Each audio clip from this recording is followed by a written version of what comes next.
Malda post office মোড়ে? Malda post office মোড়ে আমরা আজকে ল কলেজে যে নৃশংস ঘটনা ঘটেছে, যে গার্ডের রুমে একটি মেয়েকে, ফার্স্ট ইয়ারের একটি মেয়েকে ডেকে নিয়ে যে ঘটনা ঘটেছে আপনারা সবাই জানেন, তারই প্রতিবাদে আমরা এখানে আজকে এসেছি। মামলার রাজ্যপালের পক্ষ থেকে আমরা এখানে এসেছি। আমরা চাই যে যারা এই ঘটনার সাথে যুক্ত আছে, যারা এই ঘটনাটা ঘটিয়েছে, তাদের দৃষ্টান্তমূলক শাস্তি হোক এবং তাদের মাথায় কাদের হাত আছে সেই সমস্ত আমরা খবর পাচ্ছি। সেই জায়গা থেকে দাঁড়িয়ে আমাদের কোনোভাবেই এই সরকারের উপর আমরা কোনো রকম আর আস্থা রাখতে পারছি না। কারণ আরজি করের সময় থেকে আমরা যে আন্দোলনটা শুরু করেছিলাম এবং দেখেছিলাম যে কীরকমভাবে মানুষ পথে নেমেছিল, তারপরেও তার বিচারের জায়গাতে যেরকম একটা পরিস্থিতি আমরা দেখতে পাচ্ছি, সেটাও সেই বিষবাও জলে দাঁড়িয়ে আছে।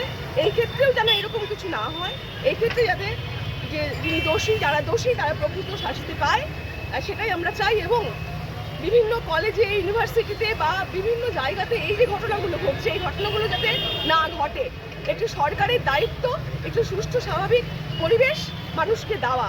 সেই পরিবেশটা আমরা ফিরে পেতে চাই। সেই জন্যই আমাদের এই লড়াই, এই লাগাতার লড়াই আমরা চালিয়ে যাব, আমাদের চলবে লড়াই। বলছি অনেক সময় দেখতে পাওয়া যায় যারা পাস আউট করে বেরিয়ে গেছে তারাও কলেজে থাকে, এই ব্যাপারে কি বলবেন? পাস আউট করে যারা বেরিয়ে যায় কিছুদিন পর্যন্ত কলেজে তাদের কিছু কাজকর্ম অবশ্যই থাকে, তারা সেক্ষেত্রে আসতে পারে, তারা প্রাক্তনী, তাদের অ্যালামনি, তারা কলেজের প্রতি তাদের ভালোবাসা থাকে। কিন্তু যারা এই ধরনের কাজগুলো করে তারা তো কলেজে কোনোভাবেই মানে অ্যালাউ হওয়ার কথা নয়।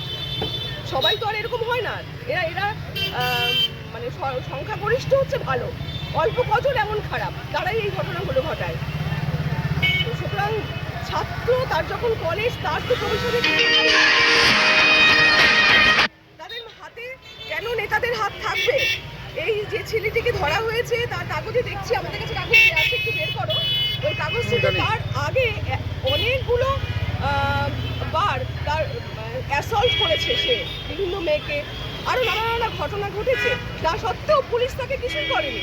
মানে পেপারে তো এগুলো দেখতে পাচ্ছি, অনবরত আমরা সেগুলো দেখতে পাচ্ছি।